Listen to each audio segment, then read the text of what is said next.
A porta da casa familiar em Coimbra bateu com um estrondo que fez tremer as paredes antigas. António, o pai de Alexandre, de 58 anos, apontou para a rua escura e gritou com a voz rouca de raiva: "Sai da minha casa agora mesmo, não quero mais ver-te, seu. Tu não és meu filho." Alexandre, com 24 anos, sentiu o peito apertar como se o ar tivesse desaparecido, segurou a mala pequena onde meter à pressa algumas roupas, o laptop e as economias de meses, e saiu para a noite fria sem dizer uma palavra, as lágrimas queimando-lhe os olhos mas o orgulho impedindo-as de cair. Atrás dele, a mãe soluçava na cozinha, mas não teve coragem de contrariar o marido, homem rígido, católico praticante, que trabalhava há 30 anos na fábrica de cerâmica e via o mundo em preto e branco. A revelação tinha vindo de uma carta que o pai encontrou por acaso na gaveta, palavras de amor dirigidas a outro rapaz da universidade. "Isto é uma vergonha para a família toda, para a nossa terra", repetia António enquanto rasgava papéis velhos. Alexandre caminhou até à estação de comboios sem olhar para trás, o coração partido mas uma faísca estranha de liberdade nascendo no meio da dor. O comboio noturno para Lisboa parecia a única saída possível. Sentado no vagão quase vazio, revia mentalmente os anos de silêncio, os olhares furtivos na faculdade, o medo constante de ser descoberto. Chegou à capital de madrugada, a cidade ainda adormecida mas já cheia de promessas e perigos.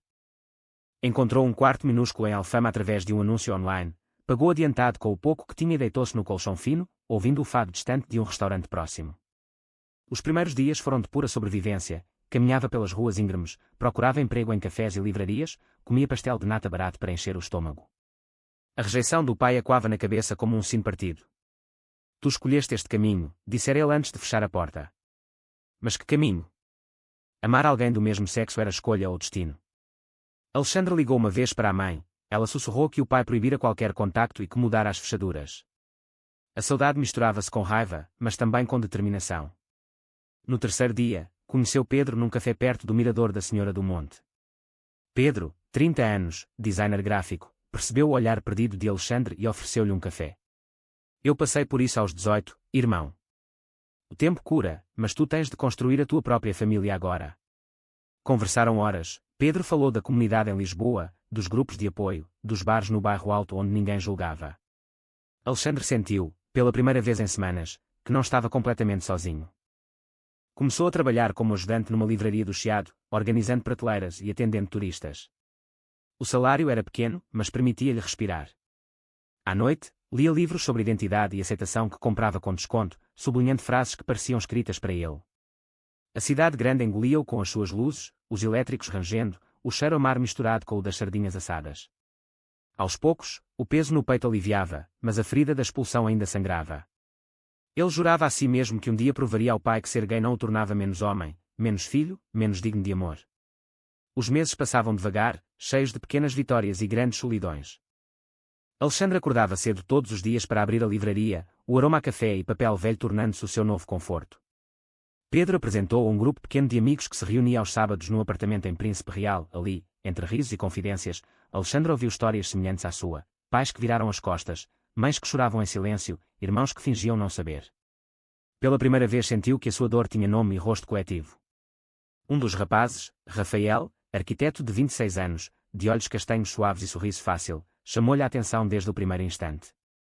Rafael falava pouco mas ouvia muito, contou que crescera no Algarve, numa família mais aberta, mas ainda assim enfrentara olhares tortos na escola. "O preconceito existe em todo o lado, mas Lisboa é mais fácil de respirar", dizia ele enquanto partilhavam um pastel de nata no terraço. Alexandre sentia o coração acelerar quando Rafael olhava para ele, mas o medo da rejeição ainda o paralisava. No trabalho, um cliente regular, professor universitário, elogiou o seu conhecimento de literatura portuguesa e sugeriu que fizesse um curso noturno de design gráfico. Alexandre inscreveu-se, usando as economias escondidas que a mãe enviava às escondidas. As aulas eram duras depois de um dia inteiro de pé, mas cada desenho completado era uma afirmação de que ele existia, que tinha talento. Em casa, escrevia cartas que nunca enviava ao pai, contando os seus dias, as pequenas alegrias, a vontade de voltar a abraçá-lo. A mãe ligava de vez em quando, voz trêmula: "O teu pai não fala de ti, mas eu sei que ele sofre. Ele queima fotografias antigas quando pensa que ninguém vê." Alexandre chorava depois de cada chamada, mas depois levantava-se, limpava o rosto e continuava.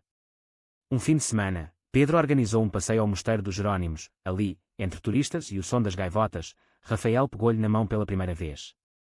Foi um toque tímido, quase acidental, mas cheio de significado.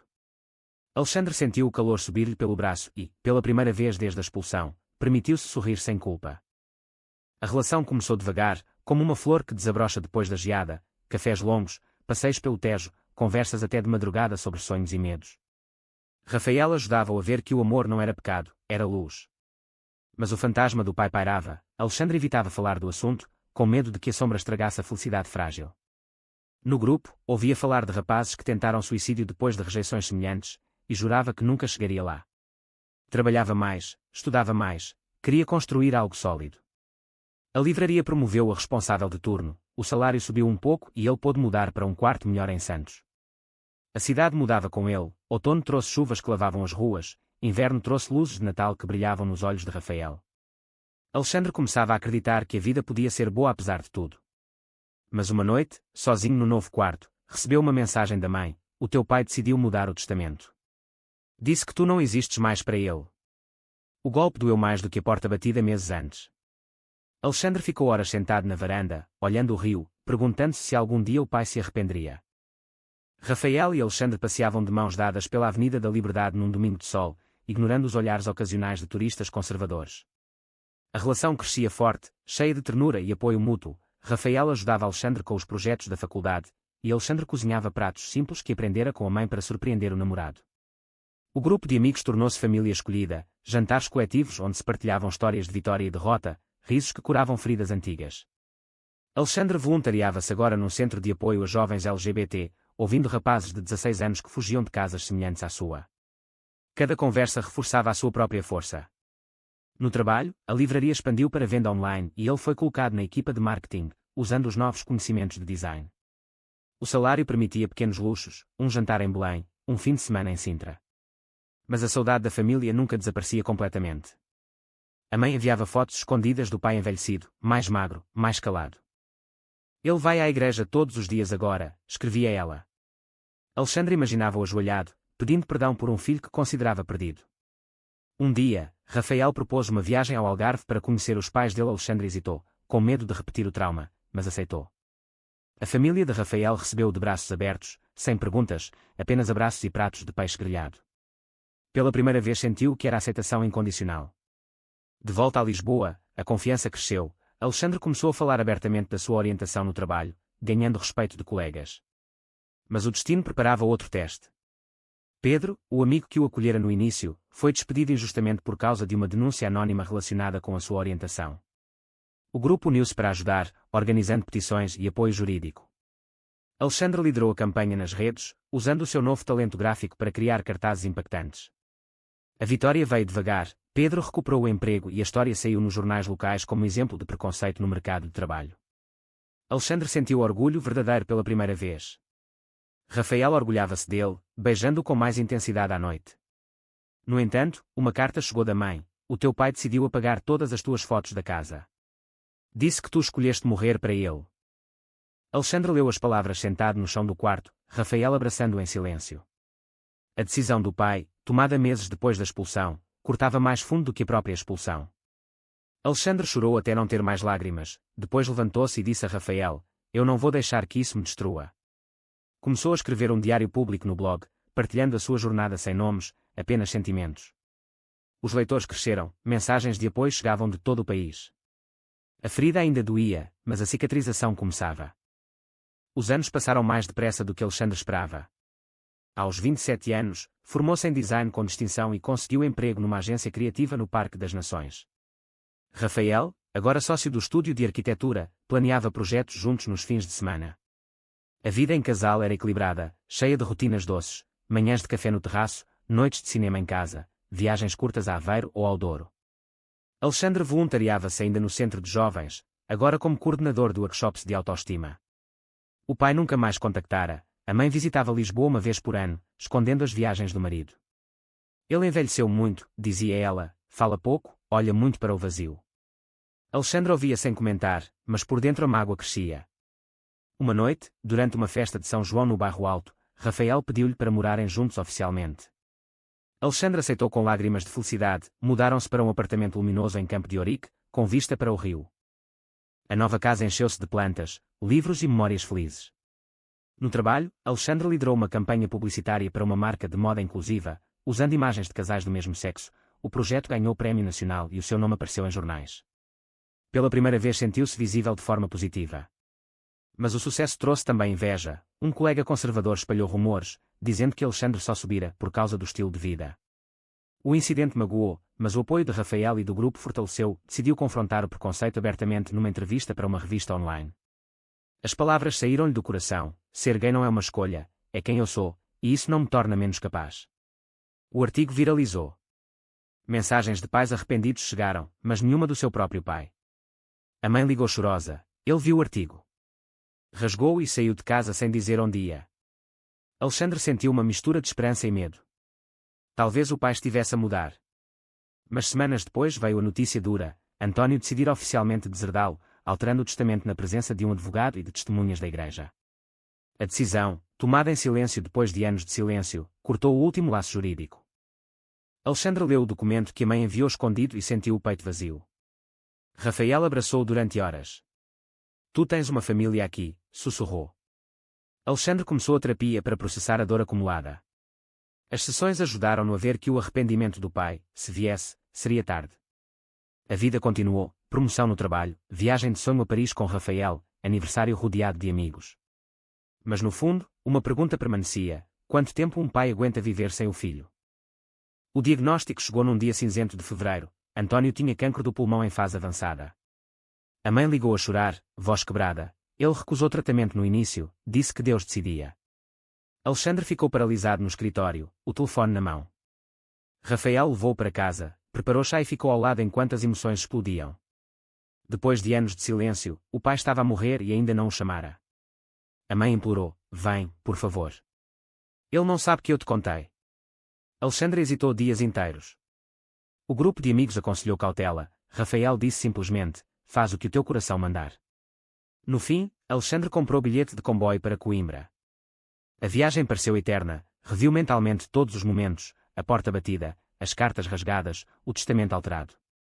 Chegou à casa antiga ao entardecer. A mãe abriu a porta com olhos inchados. O pai estava na cama do quarto principal, mais magro, pele amarela, mas os olhos ainda duros. O que fazes aqui? Perguntou António com voz fraca mas carregada de orgulho. Alexandre sentou-se na cadeira ao lado, o coração batendo forte. Vim porque sou teu filho, independentemente de tudo. O silêncio pesou. António virou o rosto para a parede. Tu escolheste destruir esta família. Alexandre falou então, calmamente, de todos os anos de luta, do amor que encontrou, da vida que construiu apesar da rejeição. Contou do trabalho, dos amigos, de Rafael. O pai ouvia, respiração difícil. Quando Alexandre terminou, António murmurou: eu decidi que tinhas morrido para mim naquele dia. Queimava as tuas fotos para não sofrer. Agora vejo que fui eu quem morreu por dentro. Lágrimas escorreram pelo rosto enrugado do homem que nunca chorara em público.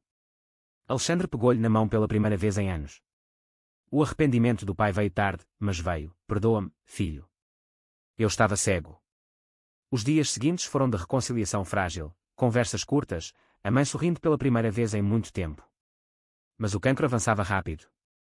Alexandre ficou em Coimbra, trabalhando remotamente, dividindo o tempo entre o hospital e a casa. Rafael veio visitá-los, e António, pela primeira vez, apertou-lhe a mão sem raiva. Cuida dele, disse o velho. A morte chegou numa manhã de primavera, tranquila, com a família reunida. Alexandre chorou o pai que nunca conhecera verdadeiramente, mas também o homem que finalmente o vira. O funeral foi simples, com gente da terra que murmurava sobre o filho que voltou. Alexandre regressou a Lisboa com a mãe, carregando uma mala cheia de fotografias recuperadas e um coração mais leve mas marcado para sempre. O arrependimento do pai fora sincero, mas o preço pago fora alto. De volta ao apartamento em Campo de Ourique, Alexandre e Rafael reorganizaram a vida com a mãe agora a viver perto. A perda do pai trouxe paz misturada com tristeza profunda. Alexandre visitava o cemitério em Coimbra uma vez por mês, deixando flores e falando em silêncio sobre os anos perdidos. O trabalho na agência floresceu. Ele liderou projetos maiores, incluindo uma campanha nacional de aceitação LGBT que ganhou prémio internacional. Rafael propôs casamento numa viagem ao Douro, de joelhos entre vinhas douradas. Alexandre disse sim com o coração cheio. O casamento foi pequeno, no jardim de amigos, com a mãe chorando de felicidade e o grupo de apoio completo. Alexandre sentia-se completo, o rapaz expulso tornara-se homem forte, amado, respeitado. Mas a cicatriz permanecia. Nos momentos quietos, ele pensava na decisão do pai depois da expulsão: apagar o filho da existência, mudar o testamento, queimar memórias. Aquela escolha custara-lhe anos de solidão e, no fim, o arrependimento tardio. Alexandre aprendeu que o amor verdadeiro não apaga erros, mas pode curar. A mãe, agora mais próxima, contava histórias do pai jovem, antes da rigidez da vida o endurecer. Alexandre perdoara verdadeiramente, não por obrigação, mas porque escolhera viver sem ódio. O casal adotou um cão pequeno, viajou pelo país, continuou a voluntariar. Um dia, Alexandre recebeu uma carta de um jovem que lera o seu blog antigo: obrigado por mostrares que se pode sobreviver à rejeição. Ele respondeu com palavras de encorajamento, sabendo que a sua história ajudava outros. A vida em Lisboa continuava vibrante: festas, trabalho, amor diário. Rafael e ele planeavam uma viagem longa à Madeira. Alexandre olhava para o Tejo ao pôr do sol, abraçado ao marido, e sentia gratidão profunda. O pai partira, mas deixara uma lição dura: o preconceito cega, mas o arrependimento pode chegar tarde demais. A família escolhida e a biológica, agora reconciliada em memória, formavam o seu mundo. Ele crescera, tornara-se mais compassivo, mais forte.